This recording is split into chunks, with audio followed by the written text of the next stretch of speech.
Greetings, everyone, and thank you for joining me. Today, I'm sharing a personal family anecdote.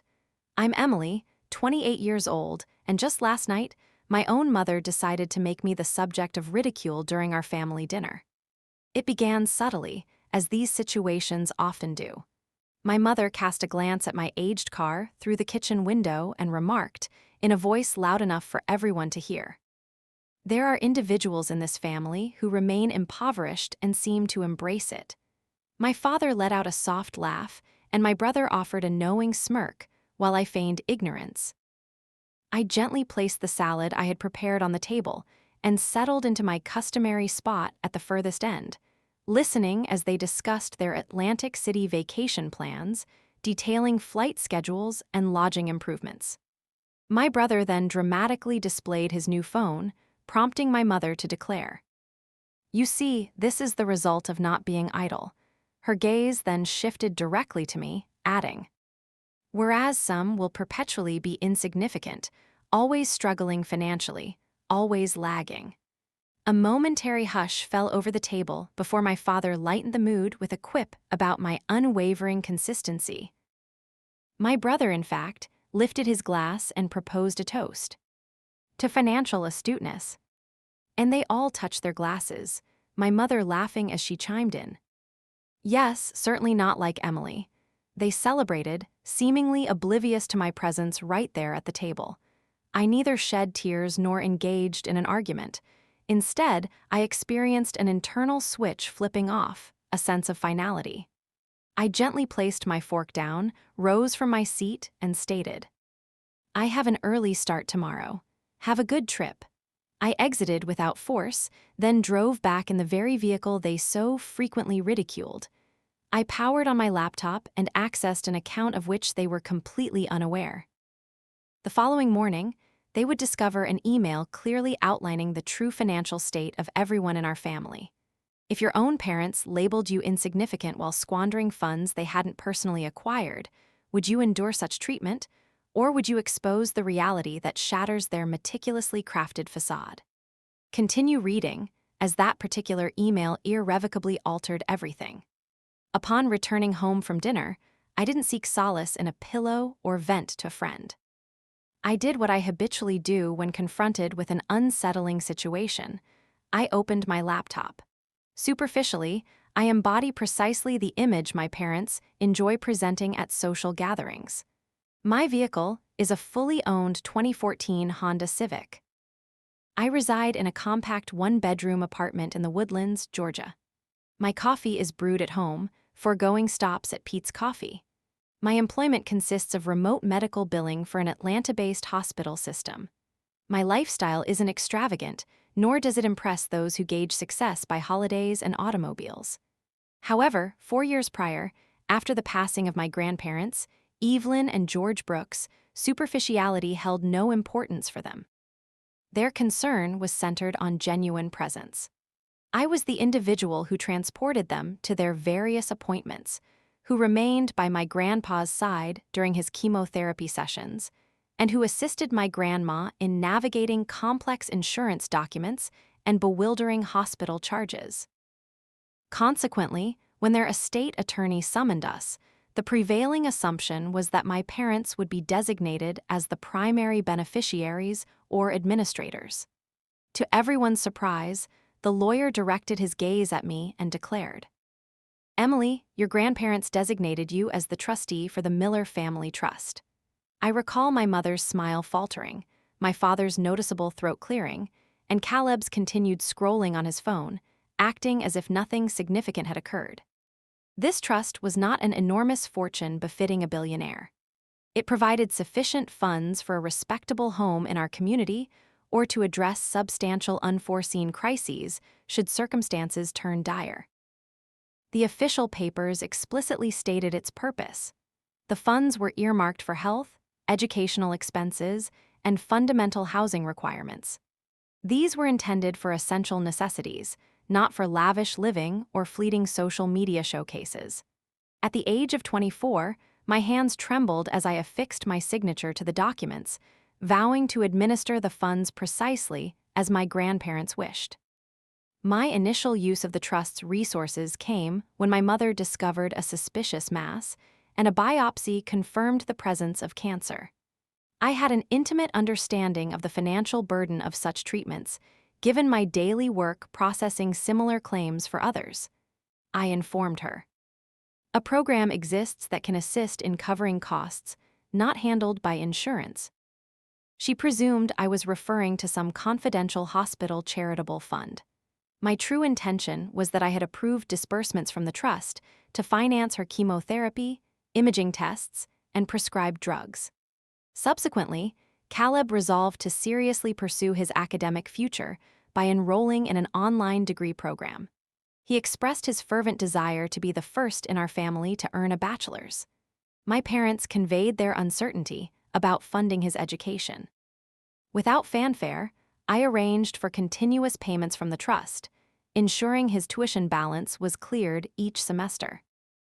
When my father began lamenting that his outdated car was unsuitable for his sales routes and that his appearance of insufficient success was costing him business, I suggested that insurance premiums for a slightly newer vehicle might receive some assistance. He completed the necessary forms, and I once more modified the trust's disbursements. They referred to these provisions as a godsend and quipped about having won the genetic lottery, thanks to my grandparents. For more than 4 years, month after month, as I forewent social outings and packed my lunch, the trust's resources silently diminished on their behalf. This included medical expenses under my mother's name, tuition statements for Caleb, insurance and loan payments for my father's truck, and even rent and utility costs when they struggled to keep up. I never used these contributions against them, nor did I ever expect an acknowledgement or a thank you. I genuinely believed I was fulfilling the duties of a family member. That evening, following their toast to my perceived insignificance, I accessed the trust account and reviewed the comprehensive transaction records. Entry after entry detailed hospital names familiar from my job, pharmacy expenses, online university payments linked to Caleb's student ID, insurance providers for my father's car, and even receipts from home improvement stores when their air conditioning unit broke down one summer. I exported all data into a spreadsheet and allowed the program to calculate the sum. When the final figure appeared, I felt a visceral jolt. Over 4 years, I had approved expenditures totaling just under $180,000 for their benefit. $180,000. All while they disparaged the very person who approved these funds as a worthless nobody, simply for driving an older car and choosing inexpensive coffee. I reclined in my chair, my gaze fixed on the sum until my vision blurred. Briefly, I questioned if my reaction was excessive, if perhaps they were simply unaware of the truth. Just then, my phone vibrated with a Facebook notification. My mother had just posted, tagging my father and Caleb, featuring a picture of 3 Atlantic City plane tickets, a screenshot of their hotel booking, and a caption proclaiming, "Some of us understand how to enjoy life. It's too short to be mundane and impecunious, blessed with my boys." Caleb responded, "Can't wait, we've earned this." Accompanied by several fire emojis, my mother replied, "Perhaps your sister will grasp this concept eventually." I navigated to her profile, scrolling through numerous photos depicting steak dinners, newly purchased footwear, and enhanced backyard furnishings, each captioned with sentiments about the rewards of diligence. There was no mention whatsoever of the supposed government program or insurance blessing they had claimed to benefit from. At that instant, a chilling realization settled within me. This was not mere oversight, it was outright disdain. They were content to remain comfortable, funded by money they hadn't earned, all while deriding the individual responsible for those financial decisions. I retrieved the digitized version of my grandparents' letter, which the lawyer had provided alongside the legal paperwork. In Grandma's neat script, it read, "Emily, we have faith in you. Use these funds to ensure your own security, and if you decide to assist family members, ensure their genuine need and their appreciation for this blessing." I understood I had failed on that final directive. I had safeguarded them without ever requiring them to value it. I shut my eyes, inhaled deeply, then opened my email application. The next morning, my intention was to contact the trust attorney with a straightforward query: how do I discontinue this? For if my family truly desired to witness genuine financial hardship, I was prepared to demonstrate it. However, they would find the instruction unpleasant.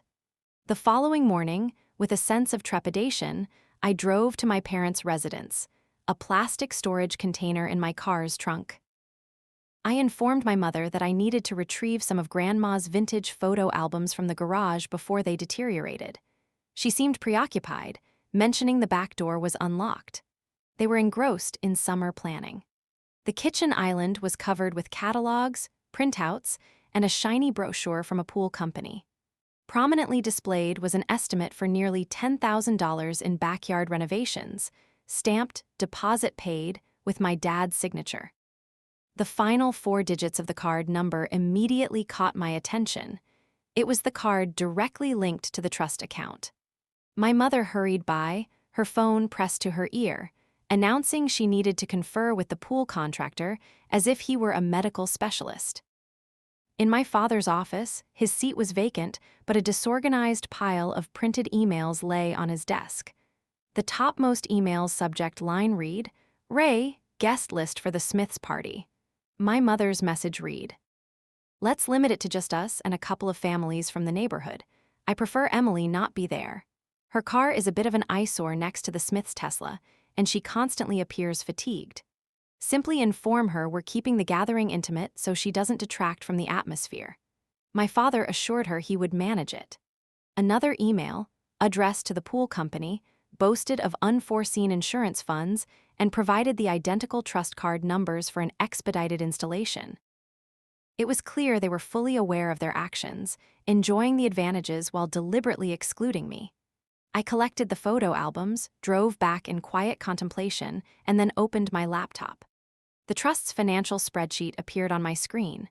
Rather than just observing the cumulative sum, I categorized the entries: medical, education, vehicle, and household. Each chemotherapy treatment, scan, and prescription for my mother was highlighted in alarming reds and yellows. Caleb's tuition payments and online course fees were meticulously arranged beneath his student identification. My father's truck payments and insurance premiums occupied their distinct column. Airline tickets, hotel accommodations, and home improvement expenses for items like grills and furniture were listed under miscellaneous emergencies. Upon activating the sum function, the figure from the previous evening reappeared, an unrelenting total of just under $180,000. Precisely at that moment, my phone vibrated. It was a text from Caleb. "Hey M, random question. Could you lend me about $100 for baseball tickets? I know money's tight for you, but I promise to repay you." In the background of his text message, a screenshot showed him at a steakhouse with a beverage and a large steak, captioned, "Treat yourself, you deserve it." I placed my phone screen down and initiated a new email draft addressed to the trust attorney. I outlined the fundamental details: the total amount disbursed, the specific expenditures covered, and my family's mistaken belief that these funds originated from insurance. I then inquired about my available courses of action should I wish to terminate all subsequent payments. His response was prompt and unequivocal. As the trustee, I possessed complete discretion over disbursements, provided I adhered to the trust's established objectives. Health, education, and fundamental housing were the stated aims. Vacations and backyard renovations were explicitly not included. "You are permitted to halt payments immediately," he wrote. However, as a professional courtesy, a notice period of 60 to 90 days is advised. 60 days seemed overly lenient. 90 days, however, felt like a period of generosity that no one could accuse me of withholding. I replied, stipulating 90 days, with a comprehensive financial statement appended. As we exchanged revisions for the official notice letter, my initial anger transformed into a more resolute conviction. This was no longer about deriving pleasure from their punishment. It was about finally respecting my grandparents' intentions and establishing a clear boundary. When I electronically signed the letter, my strategy was straightforward. Reveal every dollar spent, provide them with a 90-day grace period, then cut off the funding. They had spent years ridiculing my perceived poverty while benefiting from funds they hadn't earned. Now they were about to discover what life entailed without my silent financial support. That Thursday, as I completed a pile of claims, my mother's name appeared on my phone screen. I nearly let the call go to voicemail but decided to answer. "We're having a family dinner on Sunday," she announced. "No, hello. Your dad and I need to discuss some significant arrangements. You really ought to be there." The word "should" was delivered with the weight of a command. When I inquired about the nature of these plans, she simply responded, "Good ones, we're finally going to live a little. Just be here at 6. I confirmed I would attend. On Sunday evening, I parked my much-maligned Civic further down the street and proceeded past the gleaming Tesla belonging to the Smiths. In my parents' backyard, string lights were partially strung along the fence, boxes for outdoor speakers and LED lighting kits were scattered across the lawn, and chalk lines indicated where the pool construction team would begin cutting concrete. My father gestured expansively, much like a salesperson showcasing a display home. "This area will be absolutely stunning once the pool is complete. The Smiths will be utterly amazed." My mother noticed me. "Oh, good. You're here. Pizza is inside. We'll join you after we're done with the pool, everyone." Indoors, I observed a pile of pizza boxes and an expensive-looking salad in a disposable container. Caleb entered, engrossed in his phone, wearing still another new hoodie. "Hey, did you see my text about the baseball tickets?" he muttered. Before I could reply, my mother clapped her hands, announcing, "Time for our family meeting." We all took our seats at the table. My father leaned in. "Your mother and I have dedicated our lives to hard work," he declared, "and with all that's transpired, it's finally our opportunity to enjoy life a bit. A pool, a renovated backyard, Atlantic City, various enhancements, these are the things that make life worthwhile." My mother interjected. "Following my health crisis, I understood we couldn't continue to appear as the less fortunate relatives. The Whittakers are doing all these things, and we refuse to be outdone." Maintaining a calm tone, I asked, "All right, and how does this pertain to me?" They exchanged a glance, one I recognized all too well. "We've been contemplating our family's public image," my mother explained cautiously. "People observe who is prospering and who isn't, and this influences their perception of us. Therefore, we believe it might be preferable if you abstain from larger events for the time being, like the pool party or neighborhood gatherings, until you're more settled. We wouldn't want you to experience any discomfort." My father chimed in. "It's nothing personal. It's just that when the Whittaker's daughter arrives in her new homeowner's car and you pull up in that old Civic, dressed in your work attire, it conveys a certain message. We simply don't want you to be judged." "You mean you don't want to be judged * because of me?" I countered. My mother's smile became strained. "We don't want anyone to believe we failed in raising our children properly. You're nearing 30, Emily. It's time you sorted your life out. Until then, it's best we maintain some separation."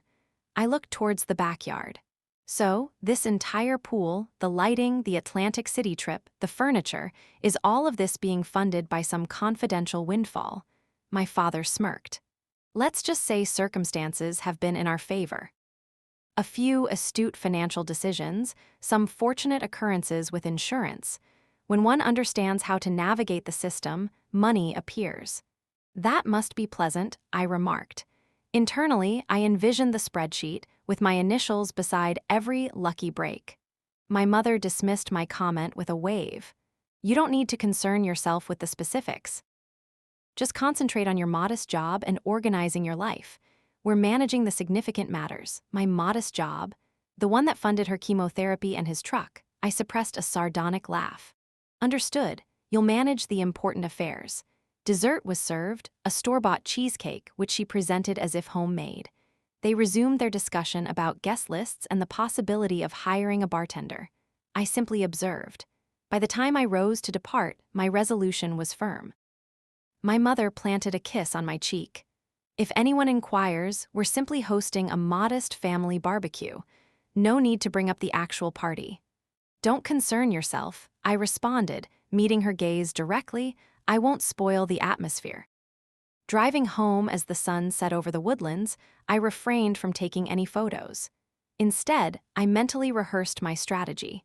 No shouting, no pleading for them to acknowledge my worth.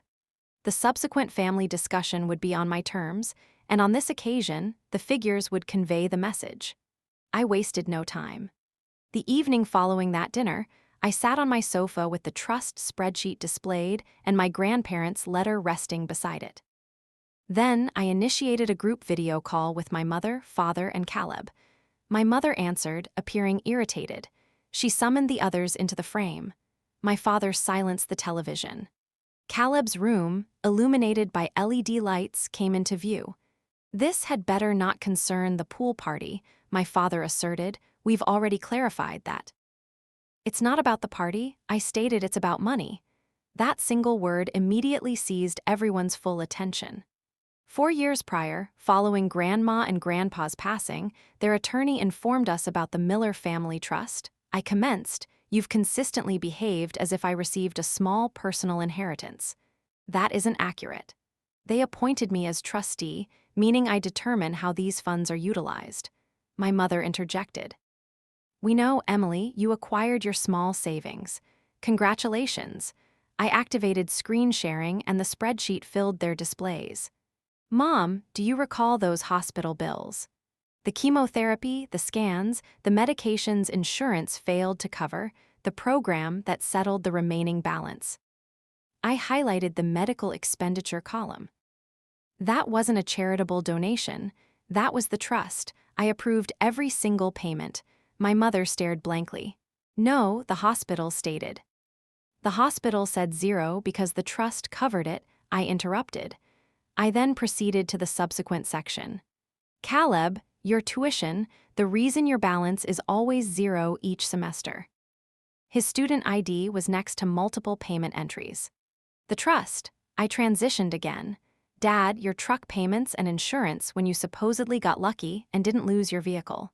"The trust." My father's jaw clenched. "Why would they place you in charge instead of us?" "Because I was the one driving them to chemotherapy and organizing their bills while you were posting game day selfies," I retorted. They knew I would meticulously review the terms. A prolonged silence ensued as they absorbed the figures. My mother was the first to adopt a defensive stance. "Well, we never requested you do any of that. You opted to. We genuinely believed it was insurance. If you desired acknowledgement, you should have mentioned it. Don't confront us like this now." "I'm not seeking credit," I clarified. "I want you to comprehend why these payments are ceasing." I brought up the formal notice letter. "This document details every single cent expended on your behalf. Just under $180,000. All while you branded me a worthless nobody for operating an older vehicle." My mother shook her head emphatically. "We are not recipients of charity. We have made numerous sacrifices." "You financially sacrificed nothing," I countered. "You utilized money you hadn't earned to project an image of wealth, and you deliberately excluded me so I wouldn't spoil your desired ambience." I directed their attention to a specific entry. "Here is your pool deposit, paid with a trust card you continuously claim is insurance money." My father erupted. "You had no authority to delve into our financial records." "I possessed every right to monitor the expenditures of the trust card," I asserted, "and from this moment forward, it will no longer finance your chosen lifestyle." Caleb interjected impulsively. "You can't simply abandon us. What about my tuition? Do you expect me to withdraw from school?" "I expect you to conduct yourselves as adults," I stated. "Work additional hours, enroll in fewer courses, consult with financial aid, and learn to manage your finances before ridiculing someone who already does." My mother's voice wavered. "So this is it. You're just turning off the spigot and abandoning us after my cancer. After everything." "I would absolutely cover your medical treatment again," I said softly. "I'm not retracting that. However, there's a significant distinction between saving your life and financing your pool." I clicked a small icon, and a red recording indicator appeared on my screen. Here's what occurs next. I declared, tomorrow, you will receive an email from the trust attorney. It will itemize every payment made on your behalf and provide you with a 90-day notification. Following that period, all routine financial assistance will cease and automated payments will be terminated. My father erupted in anger. 90 days? You anticipate us to completely reconstruct our financial planning in merely 3 months.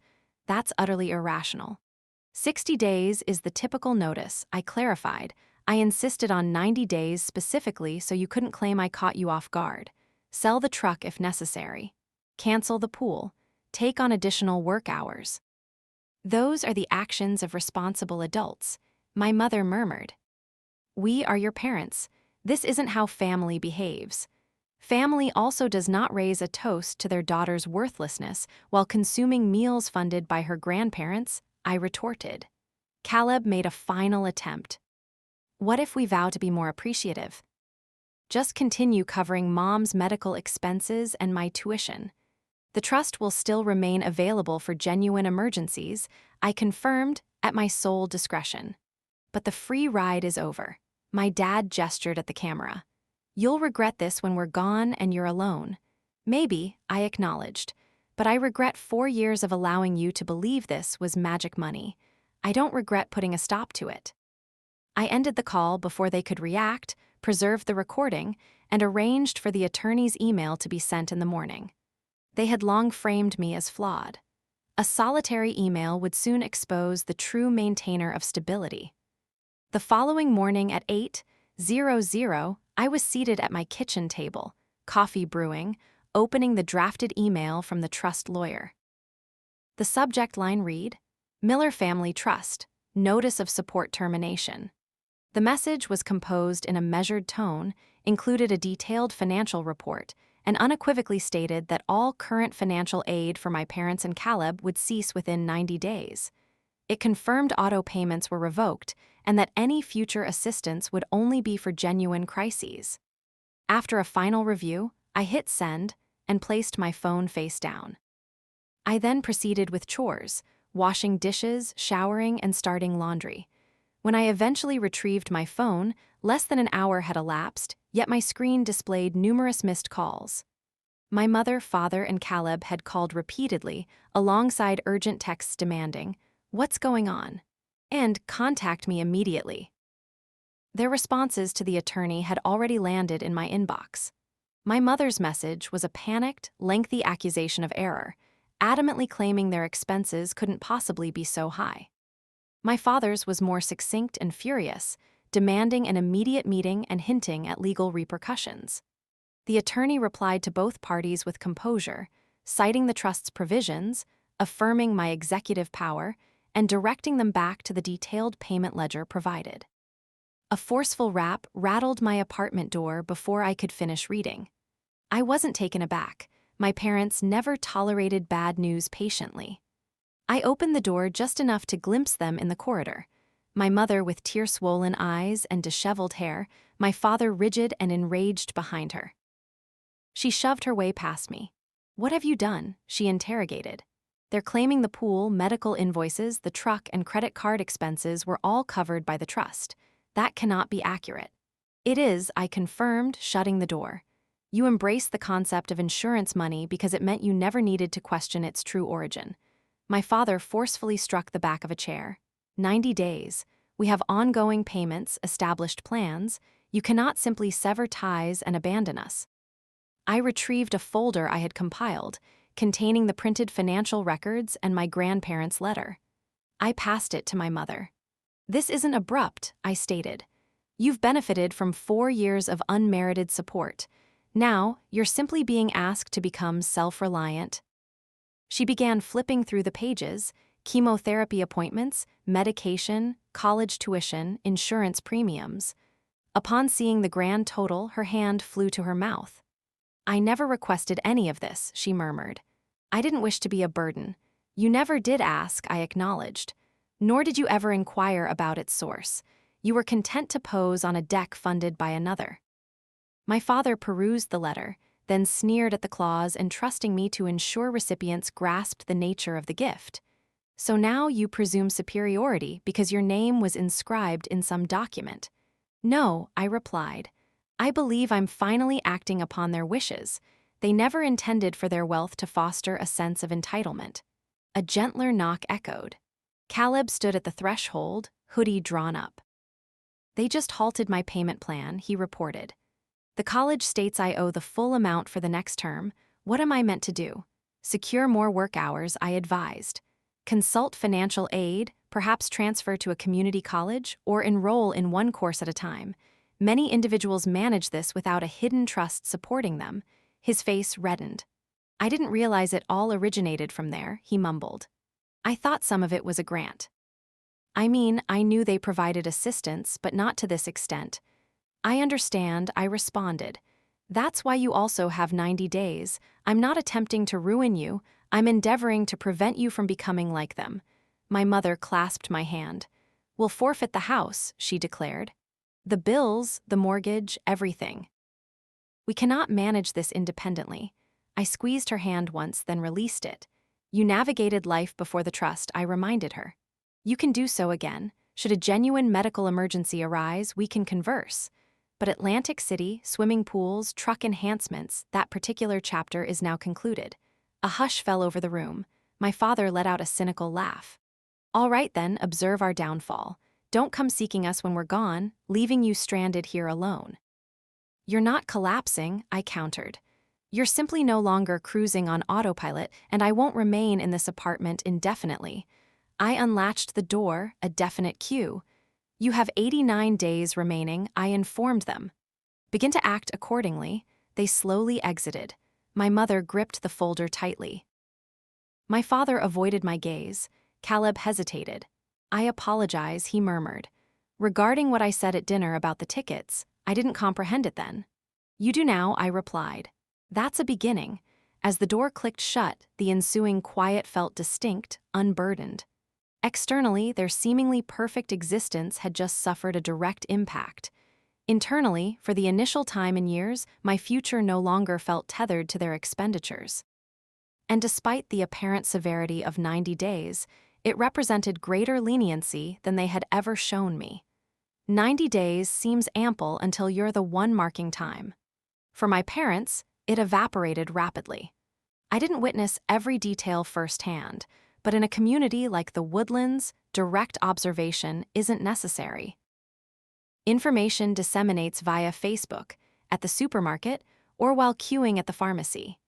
The initial consequence emerged approximately 2 weeks post-email. The pool contractor contacted my parents, informing them of a reversed payment and an invalid card on record. My mother posted an ambiguous update referencing deceitful contractors and altered plans, yet word spread. A colleague residing 2 blocks away informed me that the company had actually lodged a complaint because my parents attempted to defer the installation without making any payment. That deposit they had boasted about. It was remitted back into the trust fund. The Atlantic City excursion was the next casualty. I was aware of its cancellation before they were, as the travel agency's refund notification arrived in the trust's email inbox first. By the time my mother's countdown to Atlantic City post had discreetly vanished from her social media, the funds had already been reallocated to another purpose, settling the remainder of her medical debt, thereby eliminating it as a source of emotional manipulation. The backyard transformed into an unfinished endeavor. The decorative string lights remained boxed, the chalk markings on the concrete began to fade, and the glossy design brochures found their way into the recycling. The Whittakers still enjoyed their Tesla and their immaculate, minimalist yard. My parents, conversely, were left with a stack of overdue invoices and no one to fault but themselves. Approximately 1 month into the transition, my father listed his truck for sale. I didn't learn this directly from him. I spotted the listing on a local buy-and-sell platform. The description read, "Well-maintained, excellent condition, must sell, serious inquiries only." The first occasion I drove past their residence and observed a smaller, older vehicle in the driveway instead, a sense of ease settled within me. Not due to his reduced possessions, but because he was finally compelled to inhabit a realistic existence. Caleb's personal sphere also contracted. The university portal did not miraculously refresh. Lacking the trust's automated payments, his outstanding balance remained. He withdrew from the majority of his courses, took on additional shifts at a sporting goods outlet, and shifted his social media posts from complaining about the struggle to inquiring about job openings. One evening, he messaged me a picture of a handwritten budget on notebook paper. It was askew and filled with erasures, yet it represented an effort. "Does this seem correct?" he inquired. I drew a deep breath and guided him through it via phone. I assisted him in maintaining his economical car and strategizing how to afford one community college course at a time. I refrained from offering a check even once. Mortgage notifications began appearing on my parents' kitchen counter. I became aware of this because my mother forwarded me a photograph of one, accompanied by a series of messages expressing her profound fear. For the first time, there was no underlying accusation, only genuine apprehension. I advised her to contact the bank, speak with a financial advisor, and perhaps sell some items acquired during their period of perceived limitless funds. A few weeks thereafter, she sent me another image: the gold bracelet my grandmother had bequeathed her, now listed on an online resale platform. It was painful to witness, yet it marked the first genuinely mature decision I had observed her make in a considerable period. While their circumstances were diminishing, mine was subtly growing. With the trust no longer draining funds monthly, the principal ceased feeling like a gradual depletion and began to feel like a stable bedrock. I met with the attorney, not as my family's fatigued crisis manager, but as an individual charting her own course. We calculated the figures, and for the first time, the financial considerations revolved around my own aspirations.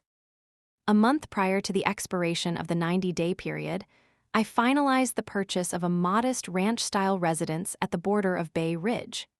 It was nothing ostentatious, nor Instagram-worthy, just a sturdy small dwelling with a fenced outdoor space and sufficient sunlight for a garden. I allocated a portion of the residual trust funds for the down payment and secured a mortgage I could comfortably manage with my employment income. No external assistance, no hidden complexities. Upon moving into my new home, I brought my grandparents' photo albums and their letter, hanging a framed rendition of that specific phrase in my kitchen. "We trust you, Emily." I resolved to uphold its spirit appropriately this time. Rather than acting as my family's clandestine ATM, I designated a segment of the trust's proceeds for a cause that would genuinely have pleased my grandparents. A modest scholarship program for women in our county aspiring to pursue online medical or nursing education, but who struggle with initial expenses. Genuine healthcare, authentic learning, devoid of any indulgent dinners. My bond with my parents did not undergo a miraculous recovery. They never offered a dramatic, tearful apology on the front lawn. Nor did I deliver a flawless, cinematic speech culminating in universal hugs. Our interactions are now civil, guarded. Holidays are more subdued. They understand it's inappropriate to request money. I, in turn, am more circumspect about offering financial assistance without considering its implications for their growth. Caleb still tells too many jokes and overspends on sneakers, but he also now recognizes the appearance of a disconnection notice. He messages me when he receives a pay increase, when he settles a debt. Occasionally, I detect the pride of my grandparents in his tone. This entire experience taught me several lessons. True generosity does not necessitate self-effacement. Familial ties do not grant license to demean the individual who provides essential support. Love without established limits can become a breeding ground for bitterness, and respect devoid of appreciation vanishes the instant financial aid ceases. If you are hearing this and have ever been the financially struggling member of a family that surreptitiously relies on you, I sincerely hope you grasp this message. You are permitted to decline. You are permitted to safeguard your accomplishments. You are permitted to insist on respect before offering assistance. My mother publicly shamed me during dinner, raising a toast to my perceived insignificance using funds I had sanctioned. By dawn, a single email dismantled their false reality and returned my life to me. Therefore, I now pose the same question I was forced to ask myself. Are you financially supporting individuals who would nonetheless label you as worthless if your name appeared on the invoice? And if so, what might your personal rendition of that decisive email entail? Share your narrative with me. I extend my gratitude for remaining with this narrative until its conclusion. From my perspective, the protagonist ultimately prioritized self-esteem over silent self-denial, even if it necessitated relinquishing her role as the family's rescuer. She is not faultless, yet she demonstrated the courage to establish limits, secure her future, and still accommodate authentic development and transformation. In essence, her odyssey mirrors a form of resilience many of us covertly aspire to possess within our own familial relationships.